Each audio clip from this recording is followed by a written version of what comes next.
గారు సో ప్రియా చౌదరి గారు అంటే టీడీపీ అధికారంలోకి రాగానే అప్పట్లో సోషల్ మీడియా వేదికగా చేసుకొని కొన్ని నీచమైనటువంటి కామెంట్స్ చేసి మహిళలను టార్గెట్గా చేసి అటువంటి ఎవరైతే నికృష్టులు ఉన్నారో వాళ్ళందరిపైన చర్యలు తీసుకోవడం, అలాంటి వాళ్ళని జైళ్ళకు పంపడం, ఇదంతా చాలా ఆనందంగా ఫీల్ అయ్యారు. సో కానీ ఇప్పుడు సేమ్ పార్టీ, అధికారంలో ఉన్నటువంటి పార్టీకి చెందినటువంటి కార్యకర్తలే ఈ రకంగా ప్రతిపక్షంలో ఉన్నటువంటి వాళ్ళని, మహిళల్ని టార్గెట్ చేసుకొని చేస్తున్నటువంటి ఈ కామెంట్స్ చూస్తే ఏమనిపిస్తోంది? ముఖ్యంగా ఫస్ట్ అసలు ఈ ఇష్యూ మీద చర్యలు తీసుకొని అతని మీద చర్యలు తీసుకున్నందుకు ప్రభుత్వానికి నేను థ్యాంక్స్ చెప్తున్నానండి, టీడీపీ గవర్నమెంట్కి. ఎందుకంటే దే నో దట్ పెయిన్. ఎందుకు తీసుకున్నారు అంటే, నిజం చెప్తున్నా, ఈ మార్పు రావాలి. అప్పుడు కూడా లాస్ట్ గత ప్రభుత్వం వైఎస్ఆర్సీపీ ప్రభుత్వం ఉన్నప్పుడు కూడా భువనేశ్వర్ గారి మీద అసలు ఎంత నీచమైనటువంటి కామెంట్స్ చేశారండి. అది నిజంగా ఎవరైనా భరించగలిగినటువంటి విషయమా?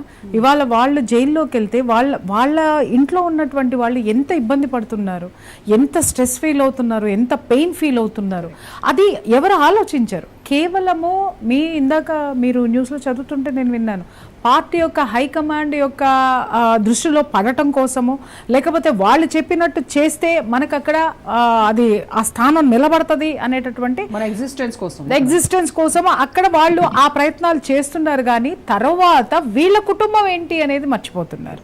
ఇప్పుడు ఇదే చూసాం మనం లాస్ట్ ప్రభుత్వంలో ఉన్నప్పుడు ఏ విధమైనటువంటి నోరు జారీ అనాలా, మరి లేకపోతే వాళ్ళ మీద ఉన్న ప్రెషర్ అనాలా, లేకపోతే వాళ్ళకి తెలివి లేదు అనుకోవాలా, ఇష్టం వచ్చినట్టు ఒక ఎక్స్ ముఖ్యమంత్రి భార్యనే మాట్లాడేటటువంటి స్థితికి దిగజారిపోయారా, లేకపోతే వాళ్ళని దించారా? ఒకటి మనం ఇక్కడ ఖచ్చితంగా ఆలోచించాలమ్మా. అయితే దాన్ని ప్రోత్సహిస్తున్నటువంటి పార్టీలది కూడా నిజం చెప్తున్న తప్పు కాదా? ఇవాళ ఆ రోజున ఆ భువనేశ్వర్ గారి మీద జరిగినటువంటి విషయం మీద వీళ్ళందరూ చాలా బగ్గుమన్నారు, చాలా ఆవేదన.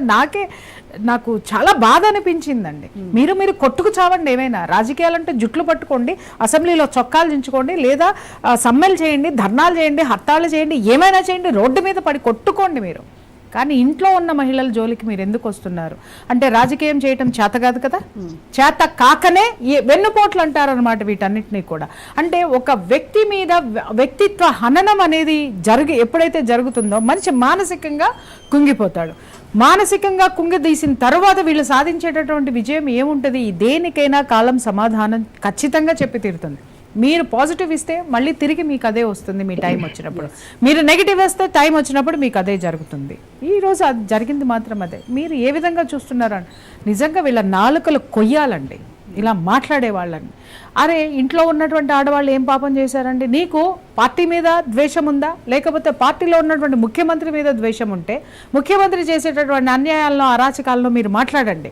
లేకపోతే వ్యక్తి మీద ద్వేషం ఉంటే అతను చేసినటువంటి దుర్మార్గాలు ఏమైనా ఉంటే బయట పెట్టండి. కానీ వెళ్ళి ఇంట్లో ఉన్నటువంటి మహిళల మీద మాట్లాడడం ఎంతవరకు కరెక్ట్? ఈ మధ్య కొత్త పోకడ చూశాను నేను. ఒక మహిళ అనుచితంగా వ్యాఖ్యలు చేసింది అనగానే ఆమెని నోరు మూయించడానికి భాష లేదా అండి మన దగ్గర? భాష లేదా? అతి నీచమైనటువంటి జుగుప్సాకరమైనటువంటి భాషతోటి మళ్ళీ మహిళలే ఆ మహిళ మీద దాడి చేస్తున్నారు. ఆ మహిళని మీరు ఎందుకు ఖండిస్తున్నారు? ఆవిడ భాష మీద కదా మీకు ఆక్షేపణ. మీరు మళ్ళీ దానికంటే నీచమైనట్టు, దానికంటే ఒక మెట్టు దిగజారిపోయి వ్యాఖ్యలు చేసుకుంటూ ఉసే ఇంకా మాట్లాడొద్దులేమ్మా. అరే, ఇది రాజకీయ వేదిక, లేకపోతే ఇంకా ఏమన్నానా? వీధిలో కొట్లాటలు చూసారా? నీళ్లు పట్టుకునే దగ్గర కుళాయి దగ్గర తగులాటల్లో చిలికి గాని వాళ్ళలాగా వెళ్ళి ఎంత దరిద్రంగా తయారయ్యాయో. ఒకప్పుడు వీధిలో కుళాయిల దగ్గర